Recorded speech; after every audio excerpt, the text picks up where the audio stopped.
ברוכים הבאים לערב נוסף של מדע ותודעה. שמי שרה שרית ואני שמחה מאוד לארח היום את רותם מידן. רותם מובילה באוניברסיטת חיפה מחקר דוקטורט פורץ דרך, בו היא חוקרת את משמעות החיים ומבנה החיים הקוסמולוגי דרך מסרים מתוקשרים. רותם היא מהנדסת, פסיכותרפיסטית ומתקשרת, מובילה שפה חדשה שמנגישה מרחב על זמני. רותם תספר לנו היום על הדרך המרתקת שעברה והביאה אותה לחקור את הנושא. רותם, בבקשה. תודה, נעים מאוד, ותודה שרית שהזמנת אותי. אני אתחיל בזה שתמיד היו בתוכי שאלות קיומיות מאז שאני זוכרת את עצמי. שאלתי את השאלה, למה אני זו אני? התחושה הזו של האני, של חיבור למשהו שהוא מעבר, שאין לו שם, שאנשים גם לא מדברים אליו. הגרעין הזה, גרעין האני.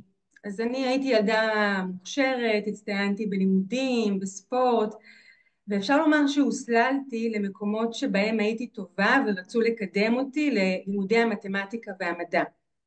אז למדתי הנדסה בבגרותי ועבדתי בתחום כמה שנים, ובמקביל המשכתי לנסות ולמצוא את הדבר הזה שיחבר אותי ללמה אני זו אני ומה יש שם באזורים האלו שלא מדברים עליהם.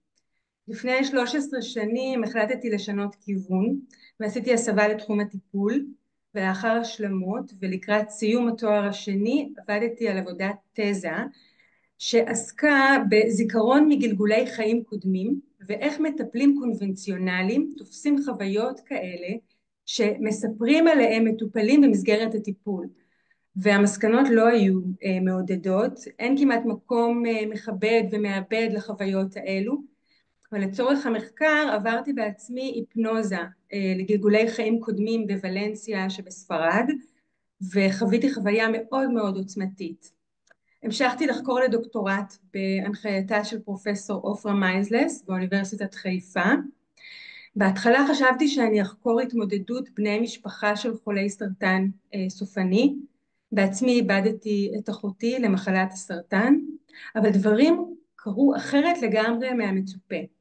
באותם ימים, שלהי תקופת הקורונה, במהלך השתתפות במפגש קבוצתי של קולגה שלי בשם חני מזל טוב, בו היא העבירה לקבוצת מטפלים תהליך התמקדות גופני עמוק, בעוד אני צוללת למעמקי החוויה המדיטטיבית, אני חווה חוויה עוצמתית ביותר, שבה אני רואה ושומעת באופן ברור מאוד קבוצת ישויות שפונה אליי ומבקשת ממני לחקור אותן ולחקור מסרים מתוקשרים על משמעות החיים שלנו כאן. תחום התקשור לא זר לי, במשך שנים שמעתי מתקשרים, הייתי בסביבתם, אבל מעולם לא תקשרתי בעצמי. אני אדם מאוד מקורקע ואנליטי.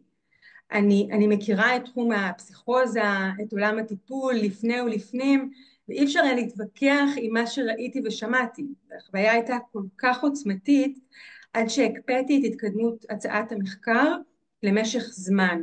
רק אחרי חצי שנה שיתפתי את עופרה מיינזלס במה שעברתי, ובזהירות ביקשתי לחקור את מבנה הקיום, את משמעות החיים, את מבנה הקוסמוס, האנרגיה שבו, דרך מסרים מתוקשרים שמתקשרים מכל העולם, תקשורים שהם לייב, חיים, שיהיו מולי ובנוכחותי, ולא דרך טקסטים כאלו ואחרים.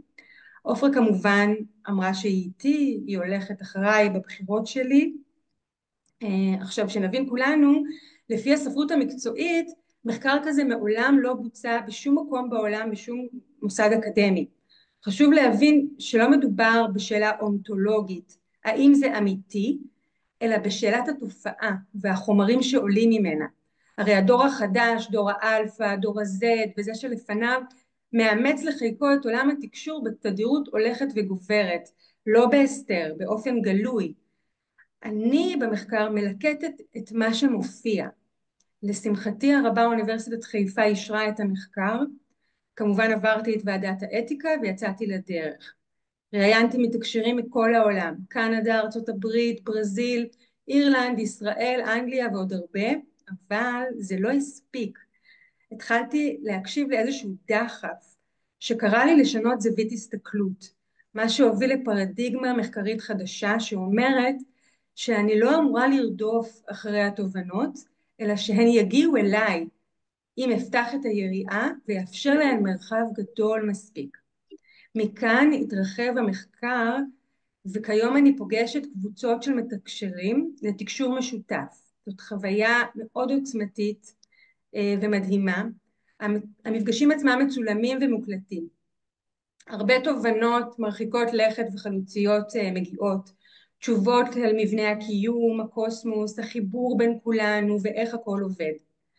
את הממצאים של המחקר עד כה אני גם משתפת במסגרת פאנל בכנס שהתקיים במרץ באוניברסיטת חיפה, שנקרא דרכים לדעת, מדע מסתורין והרחבת התודעה. אני אציג את מבנה החיים הקוסמולוגי והמשמעות שלהם, וגם את ההיתכנות המתמטית של מבנה כזה. אני גם פותחת תוכנית באוניברסיטת חיפה,